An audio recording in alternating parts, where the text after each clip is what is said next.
નમસ્કાર વિદ્યાર્થી મિત્રો, આજે આપણે સાર્થક અંકો એટલે કે સિગ્નિફિકન્ટ ફિગર્સ શું છે એ સમજવાના છે. બરાબર છે. શરૂઆતમાં આપણે એવું સમજશું કે સાર્થક અંક એટલે શું અને ભૌતિક વિજ્ઞાનમાં તેનું શું મહત્વ છે. બરાબર, તો સમજીએ. પહેલા એની વ્યાખ્યા જોઈએ. કોઈ માપનમાં વિશ્વસનીય અંકો અને પ્રથમ અચોક્કસ પરંતુ કેવો અર્થસભર અંક સાથેના જે અંકો છે અથવા તો જે સંખ્યા છે એને આપણે સાર્થક અંકો અથવા તો સાર્થક સંખ્યા કહીએ છીએ. બરાબર, એક્ઝામ્પલ આપો એટલે ખબર પડશે. ધારો કે કોઈ રેખાખંડની લંબાઈ આપણે ફૂટપટ્ટીથી માપી અને તે આવી L બરાબર 8.56 સેન્ટીમીટર. આમ તો આવી જોઈએ 8.5 છે, પણ મેં વધારાનો અંક લખી દીધેલો છે. બરાબર, તો ફૂટપટ્ટી કેટલું માપી શકે? દશાંશ બિંદુ પછી એક જ આંકડા સુધી એ માપી શકે છે. અહીંયા તમે જુઓ કે એક રેખાખંડ બતાવેલો છે AB અને નીચે એક સ્કેલ બતાવેલી છે, એક માપપટ્ટી છે, જેમાં A થી B સુધીનું અંતર માં જે આ લાઈન બતાવે છે એ 8.5 સેન્ટીમીટર છે અને આ જે લાઈન બતાવે છે તે 8.6 સેન્ટીમીટર છે. એટલે કે આપણી જે લંબાઈમાં જે બી બિંદુ છે તે 8.5 સેન્ટીમીટર અને 8.6 સેન્ટીમીટર ની વચ્ચે આવ્યું. હવે 8.5 અને 8.6 વચ્ચે કોઈ કાપો હોતો નથી, પણ આપણે એટલું તો જરૂરથી કહી શકીએ કે રેખાખંડની જે લંબાઈ છે એ 8.5 તો છે જ. એટલે કે એ માપનમાં એ આપણા શું થઈ ગયા? વિશ્વસનીય અંકો થઈ ગયા. 8.5 એ શું થઈ ગયા?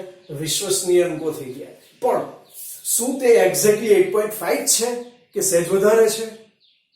બરાબર સમજો. 8.5 થી એ સહેજ આગળ છે, પણ શું નથી થયું? 8.6 નથી થયું. અને સાધન દશાંશ બિંદુ પછી એક જ અંક સુધી નોંધી શકે છે. એટલે આપણે આશરે એક અંક મૂક્યો.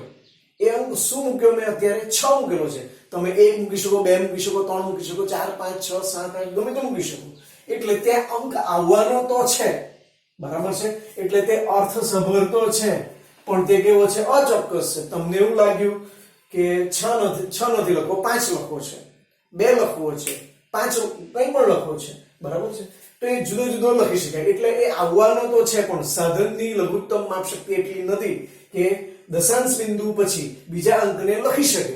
પણ આપણને ખબર છે કે તે 8.5 કરતા તો વધારે જ છે, એટલે આપણે કોઈ એક અચોક્કસ પરંતુ અર્થસભર અંક લખી દીધો. તો વિશ્વસનીય અંકો પ્લસ અચોક્કસ પરંતુ અર્થસભર અંક સાથે જે પણ કંઈક તમે સંખ્યા લખો એને સાર્થક સંખ્યા અથવા તો સાર્થક અંકો કહેવાય. સમજ પડી હશે. હવે સાર્થક અંક નક્કી કરવાના ચોક્કસ નિયમો બન્યા છે. બરાબર છે. સમજતા જઈએ one by one. બધા જ શૂન્યેતર એટલે શૂન્ય સિવાયના અંકો સાર્થક અંકો છે. 1 2 3 4 5 6 7 8 9 થી બધી જેટલી પણ સંખ્યા છે બધી સાર્થક સંખ્યા છે. જેવું કે એક એક્ઝામ્પલ છે x = 1 2 3 4. બરાબર, તો 1 2 3 અને 4 એ સાર્થક અંકો કહેવાય અને આખી જે સંખ્યા છે એને આપણે કહીશું સાર્થક સંખ્યા. કેટલા છે સાર્થક અંકો? 4. અહીંયા કેટલા? y = 189. એમાં 3 સાર્થક અંકો છે. હમણાં કોઈ પણ જગ્યાએ શૂન્ય દેખાતું નથી. તો શું કહે છે? બધા જ શૂન્યેતર એટલે કે શૂન્ય સિવાયના અંકો કેવા છે? સાર્થક અંકો છે. બીજું જોઈએ, સંખ્યામાં જો દશાંશ ચિહ્ન હોય તો તે ગમે ત્યાં હોય તો પણ બે શૂન્યેતર અંક એટલે કે શૂન્ય સિવાયના અંકો વચ્ચેના બધા જ શૂન્યાંકો કેવા છે? સાર્થક અંકો છે. તો એક દશાંશ ચિહ્ન વાળી સંખ્યા લીધેલી છે, એમાં બે શૂન્યાંકો દેખાય છે. હવે આગળ તો એવું કીધેલું છે કે બધા જ શૂન્યેતર એટલે શૂન્ય સિવાયના, પણ બીજા નિયમમાં શું કીધું કે તે ગમે ત્યાં હોય તો પણ બે શૂન્યેતર સંખ્યા એટલે 1 અને 7 એ શૂન્યેતર સંખ્યા છે, શૂન્ય સિવાયની સંખ્યા છે. તો તેની વચ્ચેના જે બે શૂન્યાંકો છે ને એ કેવા કહેવાય? સાર્થક અંકો કહેવાય. તો સાર્થક અંક આમાં કેટલા છે? તો 1 2 3 અને 4 એટલે 0 અને 0 ને પણ આપણે શું લીધા? સાર્થક અંક લીધેલા છે. બીજું વાત જુઓ, y = 1.0809. તો શું આ 0 અને આ 0 ને સાર્થક અંકમાં ની ગણતરીમાં લેવાના કે નહીં લેવાના? તો આપણો નિયમ એવું કહે છે કે બે શૂન્યેતર સંખ્યા, તો એક એ શૂન્યેતર સંખ્યા છે, 8 પણ શૂન્યેતર સંખ્યા છે, તો એની વચ્ચેનો જે શૂન્યાંક છે એને સાર્થક ગણવો. તે જ રીતે 8 અને 9 એ પણ કેવી છે? શૂન્યેતર સંખ્યા, શૂન્ય સિવાયની સંખ્યા છે, તો તેના વચ્ચેના શૂન્યાંકને શું લેવાનું? સાર્થક અંક લેવાનું. તો આમાં 1 2 3 4 અને 5 એમ 5 સાર્થક અંકો છે. ખ્યાલ આવ્યો? એના પછી જોઈએ, જો સંખ્યા 1 કરતા નાની હોય, 1 કરતા નાની હોય તો દશાંશ ચિહ્નની જમણી, દશાંશ ચિહ્નની શું? જમણી તરફ અને પ્રથમ શૂન્યેતર અંકની ડાબી તરફ ના શૂન્યાંકો સાર્થક અંકો નથી. બરાબર જોજો. તો અહીંયા એક એક્ઝામ્પલ આપેલું છે જેમાં એક સંખ્યા લખેલી છે જે 1 કરતા નાની છે, 0.007304 આવું આપેલું છે. હવે એમાં નક્કી કરવું છે કે આ બે શૂન્યાંકો છે અને જવા દો, આ બે શૂન્યાંકો છે એ સાર્થક અંકો છે કે નહીં. તો નિયમ શું કહે છે કે દશાંશ ચિહ્નની જમણી તરફ, દશાંશ ચિહ્ન હરિયું અને જમણી તરફ અને પ્રથમ શૂન્યેતર અંક એટલે કે 7 તેની વચ્ચે ના જે શૂન્યાંકો છે એ સાર્થક અંક નથી. એટલે કે આ બે જે છે એ સાર્થક અંક નથી, આ તો નથી જ. તો સાર્થક અંકની સંખ્યા કેટલી? તો 7 3 0 અને 4 એટલે 7 3 0 4 એટલે કેટલી સાર્થક સંખ્યા થઈ ગઈ? સાર્થક અંકોની સંખ્યા કેટલી? 4. આ શૂન્યને કેમ સાર્થક અંક લીધો? તો 3 અને 4 એ શૂન્યેતર સંખ્યા છે, તો તેની વચ્ચેના શૂન્યાંકો એટલે કે આ 0 એ શું છે? સાર્થક છે. આપણો આ નિયમ. આગળ જોઈએ, દશાંશ ચિહ્ન સિવાયની સંખ્યામાં અંતિમ શૂન્યેતર અંક ની જમણી તરફના શૂન્યાંકો સાર્થક અંક નથી. તો કેવી છે? દશાંશ ચિહ્નની સંખ્યા લખેલી છે, પછી અંતિમ શૂન્યેતર અંક એટલે 1 છે, એની જમણી તરફનો એક શૂન્યાંક 1 છે, તો એ શું નથી? એ સાર્થક અંક નથી. હવે આમાં એક ઉમેરવાનું છે આપણે કે અત્યારે આ કોઈ માપન નથી. બરાબર છે? કોઈક સંખ્યા લખેલી છે 3210 કોઈ સંખ્યા છે, તો તેમાં આ શૂન્યને શું નહીં લેવાનું? સાર્થક અંક તરીકે નહીં લેવાનું. પણ જો એવું લખેલું હોય 3210 કિલોગ્રામ, તો આ શૂન્યને પણ શું લેવાનું છે? સાર્થક અંક લેવાનો છે. આ કોઈ માપેલું મૂલ્ય છે, કોઈ દળનું માપન કરેલું મૂલ્ય હોય તો તેમાં આ અંતિમ શૂન્યાંક છે એને પણ તમારે સાર્થક અંક લેવાનો છે. તો અહીંયા સાર્થક અંકોની સંખ્યા કેટલી? 1 2 અને 3, જ્યારે અહીંયા સાર્થક અંકોની સંખ્યા કેટલી? 1 2 3 અને 4. સમજ પડે છે? આગળ, દશાંશ ચિહ્ન વાળી સંખ્યામાં અંતિમ શૂન્યેતર અંક પછીના બધા જ શૂન્યાંકો સાર્થક અંકો છે. તો દશાંશ ચિહ્ન વાળી સંખ્યા છે, એવું નથી કીધું કે 1 કરતા નાની, કોઈ પણ તમે લઈ શકો. દશાંશ ચિહ્ન વાળી એક સંખ્યા છે, એમાં અંતિમ શૂન્યેતર અંક એટલે કે 9, એના પછીના બધા જ શૂન્યાંક એ શું છે? સાર્થક અંક છે. પણ આનું શું? તો એ સાર્થક અંક નથી. આગલો નિયમ જુઓ તો એ સાર્થક નથી. એટલે આ બંને કેવા છે? સાર્થક હોય. તો ટોટલ સાર્થક અંકોની સંખ્યા કેટલી? 1 2 3 અને 4. સમજ પડે છે? છઠ્ઠો નિયમ જોઈએ, માપનના એકમ બદલવાથી સાર્થક અંકોની સંખ્યા બદલાતી નથી. બરાબર છે? જેવું કે એક લંબાઈ છે જેનું મૂલ્ય સેન્ટીમીટરમાં 5.608 છે, તો એમાં સાર્થક અંક કેટલા? તો 1 2 3 4. હવે સેન્ટીમીટરમાંથી એને હું મિલીમીટરમાં ફેરવું છું તો તેમ લખાય 56. તમને ખબર છે 1 સેન્ટીમીટર બરાબર 10 મિલીમીટર, એટલે 10 વડે ગુણી કાઢીએ તો દશાંશ બિંદુ આગળ જાય એટલે 56.008 મિલીમીટર.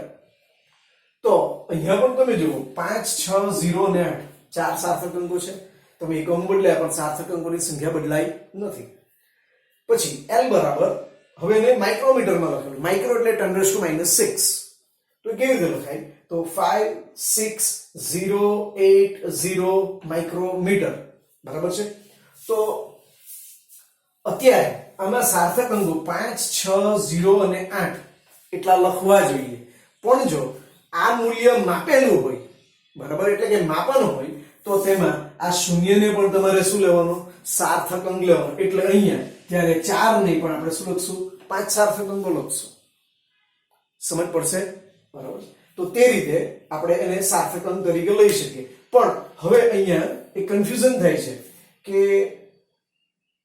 આ કિસ્સામાં એવું કીધું કે આને શૂન્યને સાર્થક અંક નથી લેવાનો, અહીંયા મેં તમને કીધું કે આને સાર્થક અંક લેવાનો. પણ હવે આ કિસ્સામાં શું થશે? તો આ કિસ્સામાં મપાયેલું મૂલ્ય તો સેન્ટીમીટરમાં જ છે, પણ તમે શું કરો છો, માત્ર એને ચેન્જ કરો છો. તો ત્યારે આને તમારે શું નથી ગણવાનો, સાર્થક અંક ગણવાનો નથી. એટલે અહીંયા મારે શું લખવું જ જોઈએ, તો 4 જ લખવું જોઈએ. ફરીથી 56080 એ આ કઈ માપેલી વેલ્યુ નથી, એ તો માપેલું તો સેન્ટીમીટરમાં છે, પણ તમે તો ગણિતીય રીતે એને શું કરેલું છે, બદલેલું છે. એટલે 56080 જો સીધું માઇક્રોમીટરમાં મપાયું હોત તો તમારે સાર્થક અંક કેટલા લખવાના હતા, 5. પણ એ મપાયેલું છે સેન્ટીમીટરમાં, કન્વર્ટ કર્યું તમે માઇક્રોમીટરમાં, અને તે વખતે આ શૂન્ય આપણે લખવો પડ્યો માઇક્રોમીટર કરવા માટે. એટલે આ કઈ માપેલું મૂલ્ય નથી. એટલે અહીંયા 100% કેટલા લખવા જોઈએ, 4 સાર્થક અંકો જ લખવા જોઈએ. આગળ, એક કરતા નાની સંખ્યામાં દશાંશ ચિહ્નની ડાબી તરફ મુકાયેલા શૂન્યાંકો સાર્થક અંકો નથી. જેવું કે એક કરતા નાની સંખ્યા તમે અહીંયા પણ જોઈ શકો, અહીંયા પણ જોઈ શકો, અહીંયા પણ લખેલું છે. તો દશાંશ ચિહ્ન પહેલા, દશાંશ ચિહ્નની ડાબી બાજુ, આ બાજુ જે આ શૂન્ય છે એ સાર્થક અંક નથી. જેવું કે અહીંયા આ સાર્થક નથી, આ પણ સાર્થક નથી, એ સાર્થક અંક નથી. તો અહીંયા સાર્થક અંકોની સંખ્યા કેટલી, તો 3570 એટલે કે 4. હવે છેલ્લો નિયમ જોઈએ કે ગુણક અથવા તો ભાજક, ગુણાકારમાં કોઈક હોય કે ભાગાકારમાં કોઈક હોય, ભાજક કે જે રાઉન્ડ ઓફ કરેલી સંખ્યા નથી, કોઈ સન્નિકટ સંખ્યા ન હોય અને કોઈ માપનનું મૂલ્ય ન દર્શાવતું, એટલે આપણે માપેલું નથી તે, તો તે ચોક્કસ સંખ્યા કહેવાય. કેવી સંખ્યા? ચોક્કસ સંખ્યા હોય છે અને તેમાં અનંત સાર્થક અંકો હોય છે. બરાબર? ઉદાહરણ આપો એટલે સમજ પડશે. જેવું કે તમને વ્યાસ આપેલો હોય, બરાબર છે, અને ત્રિજ્યા શોધવી હોય તો તમે સૂત્ર લખો ને, r = d/2. તો પહેલા તો બે તમે માપ્યું કે લખ્યું? તો બે કઈ માપતા નથી, પણ સૂત્ર આપણને ખબર છે કે ત્રિજ્યા બરાબર વ્યાસના છેદમાં 2. બરાબર છે? એટલે બે કેવી સંખ્યા થઈ ગઈ? ચોક્કસ સંખ્યા થઈ ગઈ. તો બે ને કેટલા સાર્થક અંક છે? તો હું કહી શકું 1 અત્યારે, અથવા તો એને હું એમ પણ લખું ને કે 2.0 2.00 2.000 2.00000. તો એ બધા અહીંયા બે સાર્થક અંક છે, અહીંયા 1 છે, અહીંયા 3 છે, અહીંયા 4 છે. એમ કરતા કરતા ખૂબ બધા વધી શકે, એટલે અનંત કહેવાય. એ જ રીતે કોઈ ગોળો હોય, એની મુક્ત સપાટીનું ક્ષેત્રફળ 4πr² લખાય. એમાં 4 તમે માપતા નથી, એટલે કે 4 ને કેટલા સાર્થક અંક છે, એટલે કે આ ચોક્કસ સંખ્યા છે તો તેને અનંત સાર્થક અંક છે, કારણ કે ત્યાં પણ લખાય 4.0 4.00 4.000. આમ ગમે તેટલા શૂન્યાંકો તમે એડ કરી શકો. એટલે તેને કેટલા સાર્થક અંકો છે? અનંત સાર્થક અંકો છે. હવે એમ થતું હશે કે આટલા બધા નિયમો કેવી રીતે યાદ રહેશે? બરાબર છે? તો યાદ રાખવા પડે, પણ એના માટે પણ એક ટૂંકી રીત છે, એને હવે આપણે જોશું.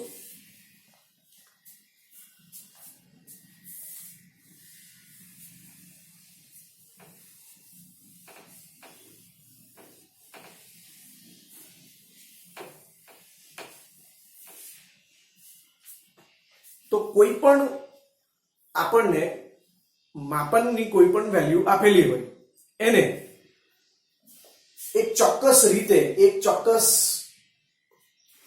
ગણિતની રીતથી જો દર્શાવવામાં આવે તો તેમાં સાર્થક અંકોની સંખ્યા નક્કી કરવું બહુ જ સરળ થઈ જાય છે.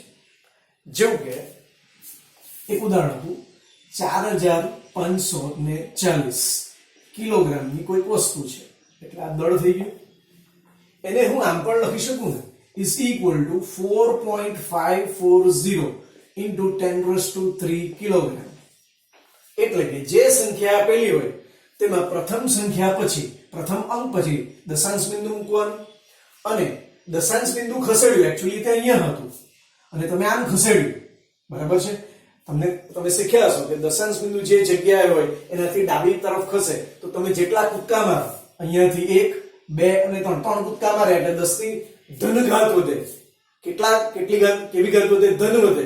અને કેટલા મૂલ્યની વધે? તો તમે જેટલા કૂદકા માર્યા તેટલું.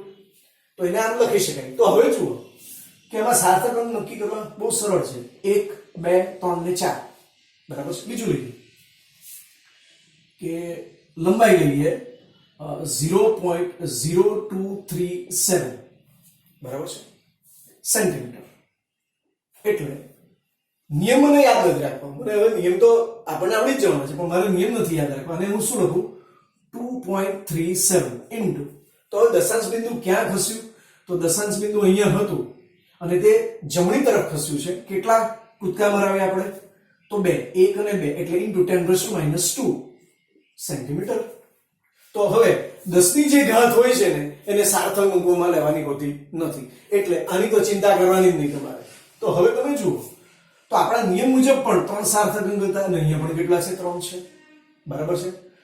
હવે આ જ રીતે તમે કોઈ પણ સંખ્યાને, કોઈ પણ આપેલા માપનને પહેલો આંકડો લખવાનો, પછી દશાંશ બિંદુ, પછી બાકીના બધા આંકડા લખી દેવાના અને પછી 10 ની જે ઘાત થતી હોય તે લખીએ અને 10 ની ઘાતને શું ન ગણીએ? સાર્થક અંક તરીકે ન ગણીએ. તો બાકીનો જે અંક રહેલા છે, બાકીની જે સંખ્યા છે એમાં તમે સાર્થક અંકો બહુ જ સરળતાથી શોધી શકો તેમ છો. મિત્રો તમને ખબર પડી હશે, બરાબર?